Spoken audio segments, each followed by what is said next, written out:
Alors, la satisfaction de vos besoins booste votre énergie. C'est en gros ce que je viens de vous dire. Alors, comment on va différencier? On va arriver là dans la différence entre le besoin et le moyen. Le besoin, c'est vraiment ce que vous allez alimenter, qu'il faut que vous trouviez la solution d'alimenter par vous-même. Après, vous allez mettre des moyens en œuvre. Ces moyens ne vont pas forcément être vos actions, mais vos actions vont donner sur un moyen. Par exemple, se mettre en marche pour récupérer des clients va vous donner de l'argent qui va être le moyen d'accéder à votre liberté. Donc, votre action, elle va avoir deux canaux, soit alimenter le moyen, soit aller alimenter le besoin. Par contre, ne confondez pas le moyen et le besoin.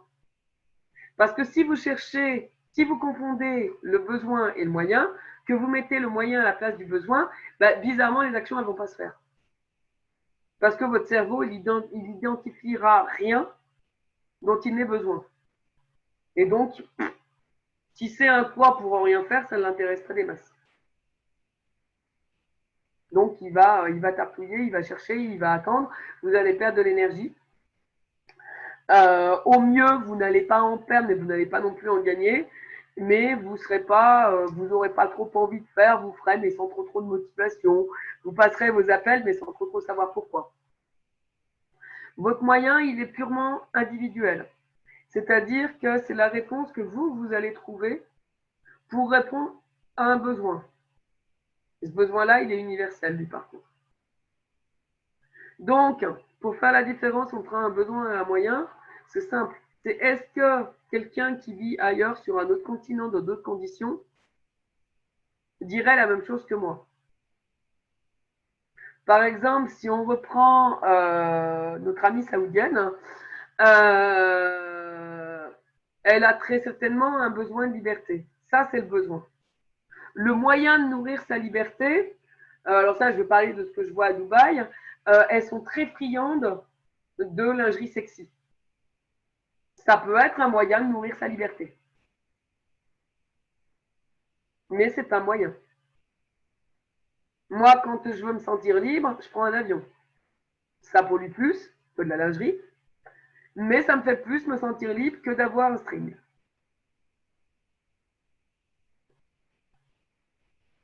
J'aime bien, c'est que je vous ai pas j'ai pas les micros. Je vous vois rire en muet. Celle-là, elle était bonne, celle-là. Le coup de la joie du string, c'est pas mal. Chacun son échelle. Hein. Je vous ai dit, le moyen, il est individuel. Tout à fait. Oh mon Dieu. Voilà. Par contre, quand votre besoin il est satisfait, vous êtes boosté en énergie. Il n'y a qu'à regarder des gamins, les miens qui adorent voyager.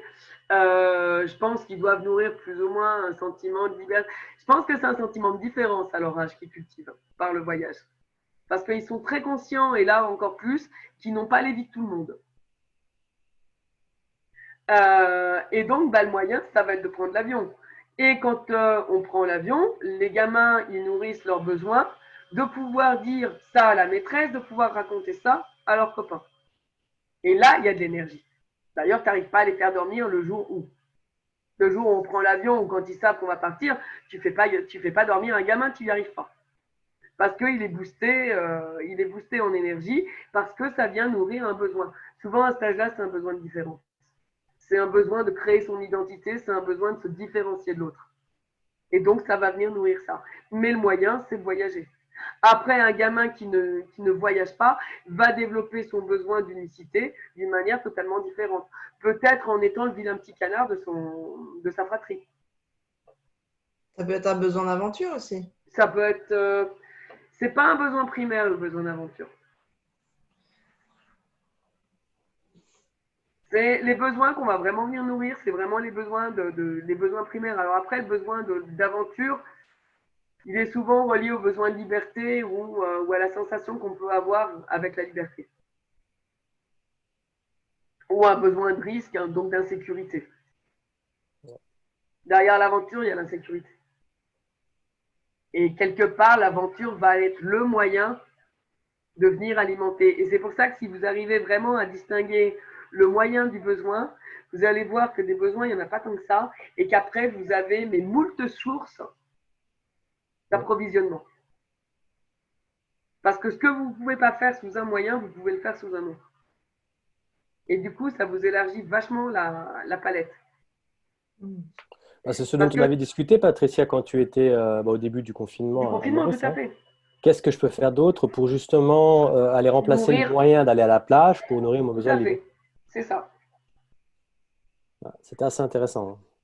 Et là, on en revient à ça. Et au final, la chose commune, ça va être ce besoin d'insécurité. Mais le moyen, ça va être peut-être l'aventure pour certains. Ça va être, qu'est-ce qu'il peut y avoir ça peut être des sports extrêmes. Ça peut être le besoin ça peut être un moyen qui va s'apparenter à, je sais pas, qu'est-ce qu'on peut mettre derrière l'insécurité. Prendre des risques. Alors parfois, ça peut tomber à l'excès dans la délinquance quand ton besoin de prendre de risques est mal identifié, qu'au final, ça a besoin d'attention que tu as. Et ça, c'est quand on marche à l'envers, c'est ce qu'on va voir à la fin. Et comment on identifie le moyen, c'est est-ce que les gens, enfin le moyen ou le besoin toujours, est-ce que les gens de mon âge, peu importe où ils sont, éprouvent ce besoin? Et là, j'en reviens avec mon sac. Est-ce que tous les gens de 30 ans ont besoin d'un sac Gucci pour se sentir puissant? Ou est-ce qu'ils vont l'exprimer autrement? Le sac va être le moyen. Et le besoin recherché derrière, ça peut être un besoin de puissance, mais ça peut être un besoin d'identification, un besoin d'unicité, un besoin de plein de choses. Encore une fois, à bien identifier. Mais à identifier en fonction de ce que je crois. Parce que est-ce que je crois vraiment qu'en ayant un sac de luxe, je suis puissante? Ou est-ce que je crois qu'en ayant un sac de luxe, je rayonne un certain niveau de revenus et un certain niveau dans une société?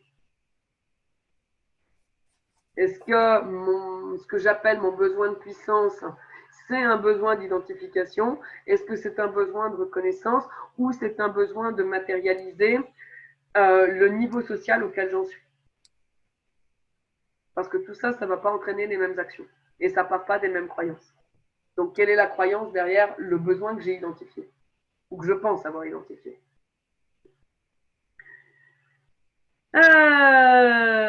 L'objectif, c'est d'atteindre un équilibre. Ça m'a beaucoup fait rire quand j'ai écrit ça. C'était du style, j'y crois pas du tout.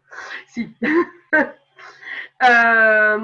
L'objectif de nos besoins, c'est d'atteindre un équilibre. Sauf que comme l'être humain est tordu, il fait tout déjà pour déséquilibrer le truc.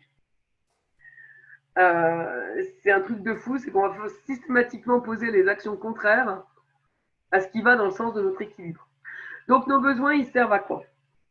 Quand vous nourrissez vos besoins, vous avez de l'énergie et de l'enthousiasme. Quelque chose qui fait la liaison entre vos croyances, vos valeurs et vos besoins, c'est un truc qui vous file une énergie de dingue. Je ne sais plus qui l'autre fois sur les ateliers me disait « Mais comment tu fais pour faire 8 heures sans bailler ?» Ah ben là, je suis, on ne peut plus en alignement entre mes croyances, mes valeurs et mes besoins. Je ne peux pas y être plus. Je crois qu'il n'y a pas un truc dans ma vie qui m'aligne plus que ça. Donc là, mon équilibre, je l'ai, je suis enthousiaste, j'ai de l'énergie, je ne baille pas, je ne tousse pas. Même quand j'ai mal à la gorge, ben, j'arrive à trouver ce qu'il faut pour arriver à pallier ça. Voilà. Parce que là, c'est la ligne droite entre ce que je crois et ce dont j'ai besoin. Donc l'action, elle est simple.